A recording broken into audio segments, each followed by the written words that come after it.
Olá, vocês que nos assistem pelas redes sociais, pelo YouTube, Facebook e também pelo site da OAB de Santo André. Esse é mais um programa Conversa Jurídica daqui da OAB de Santo André, que é presidida pela doutora Andréia Tartucci. E você que curte aí a nossa entrevista, entra lá e dá um like lá para você poder acompanhar sempre. Toda semana tem um assunto novo. E hoje nós estamos aqui com o Dr. Bruno Christian Gabriel, que é da Comissão de Direito Processual Civil. É isso, né, doutor Bruno? Exatamente.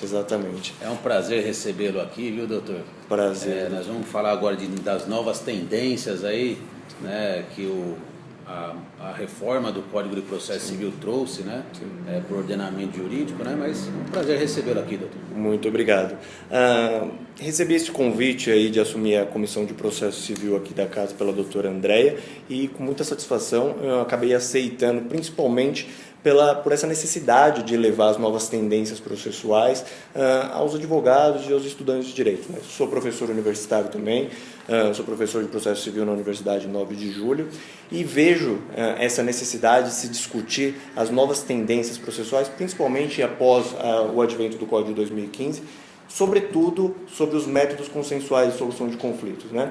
O professor Kazuo Watanabe traz que se concretizou, podemos dizer assim, na nossa sociedade, aquela cultura da sentença, né?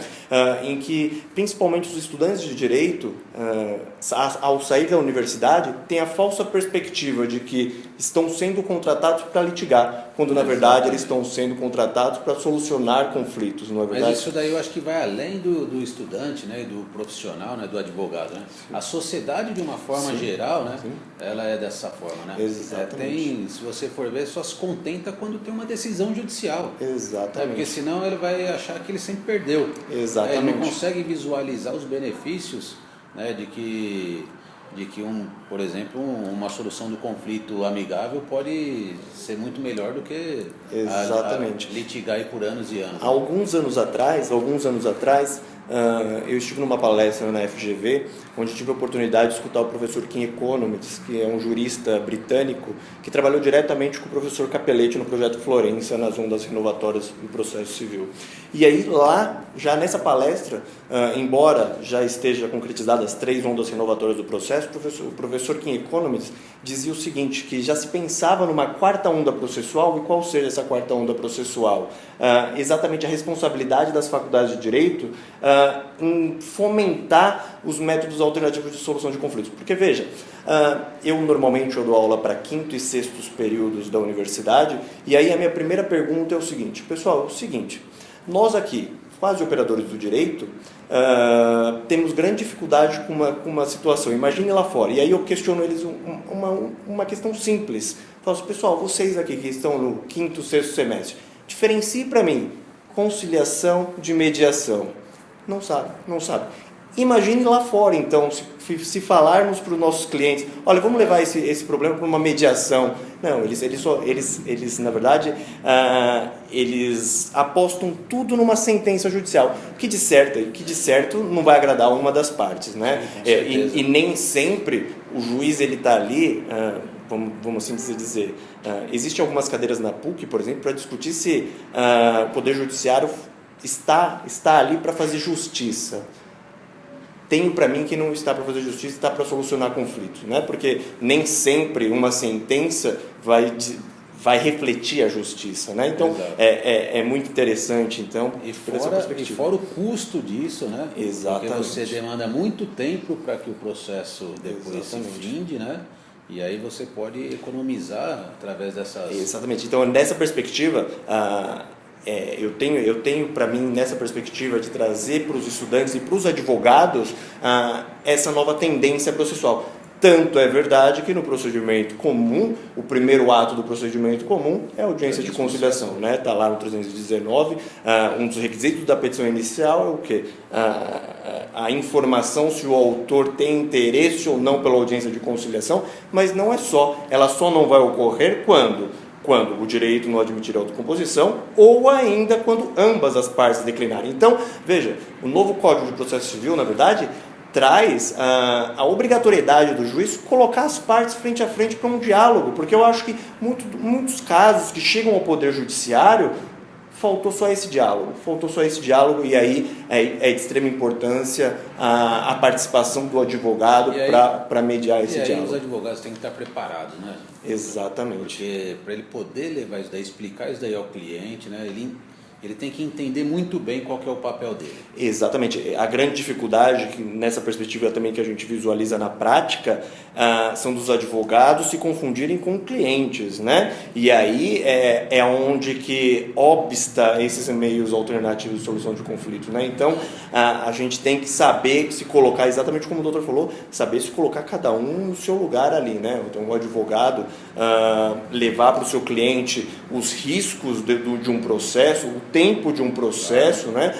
Porque também tem alguns casos em que a gente verifica que o processo é feito com um procedimento de vingança, algo do gênero, que não reflete, né, de fato no instrumento da jurisdição, né? Não reflete no significado técnico de um processo, né? Então, levar o processo nesses termos apenas para procrastinar o feito não me parece que se coaduna. Não é a melhor solução para ninguém, né? Nem para o advogado e nem para o cliente. Exatamente. Nessa perspectiva, então,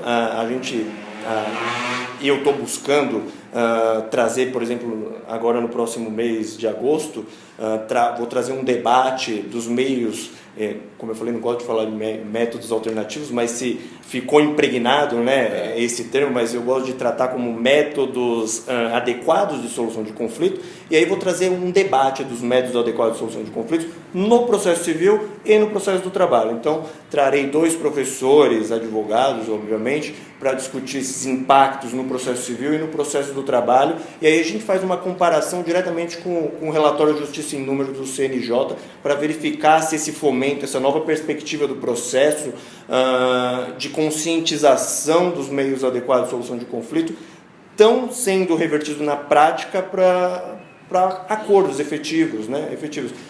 A gente discute muito sobre a efetividade do processo, né? Então, a gente falar em razoável duração do processo, por exemplo, não me parece que seja um instituto ainda com efetividade, né? Se a gente for na perspectiva de que um processo aí leva em média, contando uma sentença em primeira instância, leva em média 1 ano e meio, se a gente tiver um pensamento muito positivo, né? Então não traz esse reflexo da razoável duração do processo. Não tenha dúvida. Então no dia 29 de agosto nós vamos ter um debate aqui na casa. Então você está nos assistindo já está convidado. 29 de agosto, qual horário, doutor? Às 14 horas. Às 14 horas, um debate aqui sobre os novos impactos aí das tendências, né? De novas soluções de conflito dentro do direito do trabalho e do processo civil. Exatamente. Será um debate entre eles, no qual eu vou mediar esse debate. Eu acho que vai ser bem produtivo. Convido também, refaço o convite para os advogados, estudantes, para que venham a casa assistir esse debate, que será de grande valia. É isso aí, dia 29 de agosto, 14 horas, e é gratuito, hein? Pode vir. Doutor, e falando também um pouquinho sobre a comissão, eu acho que é sempre importante quando a gente entrevista aqui, a gente deixar as portas abertas, né? Para a gente poder convidar os advogados, os colaboradores que queiram participar, né? Exatamente. Discutir, né? Estudar. As portas da Comissão de Processo Civil estão abertas. Faço o convite para os advogados, estudantes que queiram participar dessa comissão. Pretendo fazer alguns grupos de pesquisa, principalmente sobre essas novas tendências do processo, né? Então, falar um pouquinho sobre precedentes judiciais, né? Como que está sendo esse gerenciamento dos precedentes judiciais, que eu acho super interessante, porque o direito sempre teve um afastamento das outras áreas, né? E o que hoje eu acho que não se admite mais, né? Então, por exemplo, a jurimetria, a gente gerenciar esses precedentes, e não obstante a gente tenha os núcleos de gerenciamento de precedentes de cada tribunal, mas nem todo advogado, que a gente verifica na prática, está atento a essa nova tendência do processo, né? Então, refaço o convite para que venham participar da comissão e participe desses grupos de pesquisas que serão montados. É isso aí. Tá vendo? Tem muita coisa para você poder vir e aproveitar, né? Participar da comissão, vir participar do debate no dia 29 de agosto. Aqui as portas estão abertas para você poder aprender e trazer mais conteúdo para nós também, né? Exatamente, exatamente. Que eu acho que, eu costumo dizer, principalmente na docência, e se lá na docência é assim, imagine na advocacia entre os profissionais, né? Eu costumo dizer que quem ensina mais aprende e quem aprende mais ensina, não é verdade? E é isso, a comissão aqui está de portas abertas para a gente debater mesmo o processo civil, essas novas tendências e, sobretudo, tentar modificar essa visão de processo como mero litígio, né? É isso aí. Doutor, nosso tempo já acabou, muito obrigado.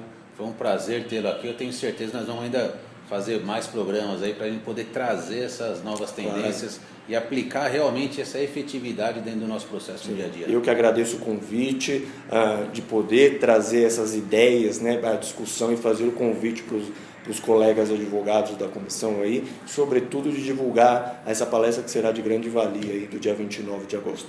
É isso Muito aí. obrigado. Tá vendo, gente? Tem muita coisa para poder aproveitar. Venham conosco. Fiquem com Deus e até a semana que vem.